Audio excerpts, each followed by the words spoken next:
Syksyllä 2025 mun Facebookiin ilmestyi kuva oransseista intialaisista katukissanpennuista.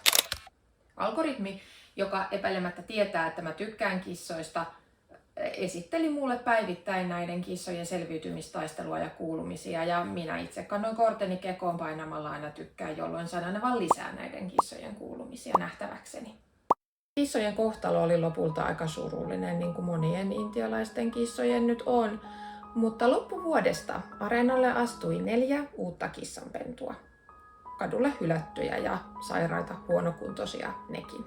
Näillä kissoilla olikin sitten roimasti myötätuulta ja katukissan sinnikkyyttä matkassa, ja monien todella hiuksia nostattaneiden käänteiden jälkeen nämä someprinssit sai lopulta kodin Suomesta ja mun sydämestä. Joten nyt mä kerron näiden kissojen huikean tarinan erään keski-ikäisen kissa- ja someaddiktin näkökulmasta. Ja se tarina menee kutakuinkin näin.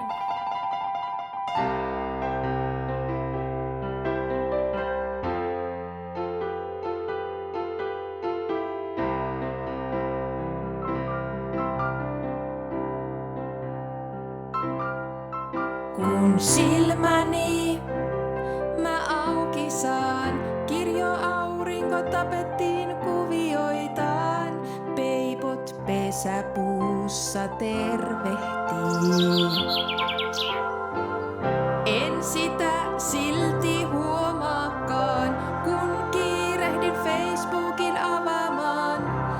Pakko tietää mitä kuuluu Intiaan. Onko hiljaisuus ollut rikkumaton?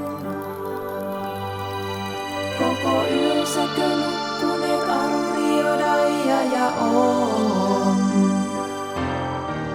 No nehän ovat hyppineet sängyssä, terottaneet pohkeisen kynsiä, kiusanneet ihmisen väsymyksen äärirajoille ja siitä yli.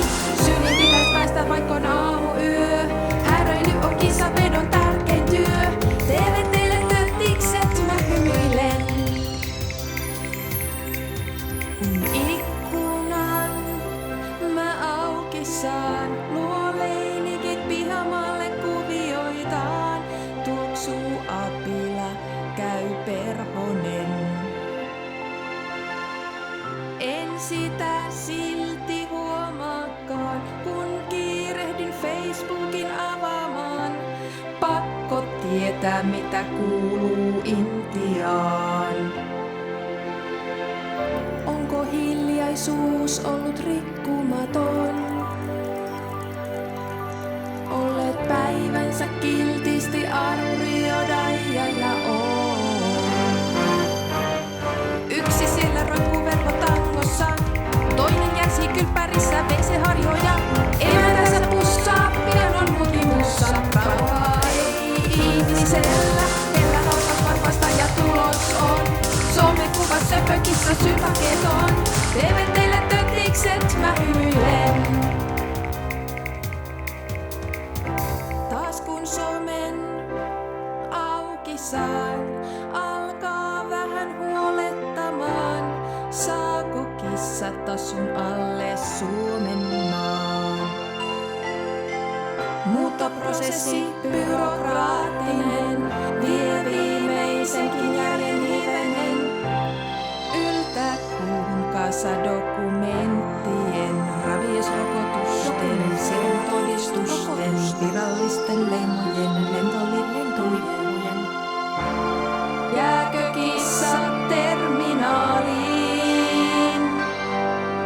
Vai saako heidän ihminen projektin maaliin?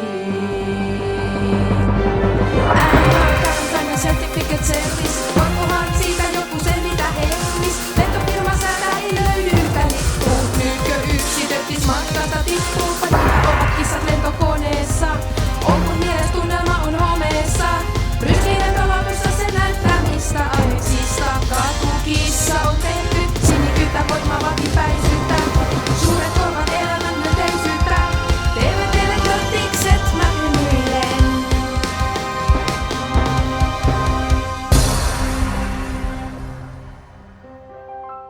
Katson Flight Radarin kartalle. Kissakyyti saapuu Helsinki-Vantaalle. On nyt niillä uusi kansallisuus. Sitten tavattiin yhdessä Loimaalla. Nähtiin mitä voi tehdä tahdon voimalla. TV teille töttikset.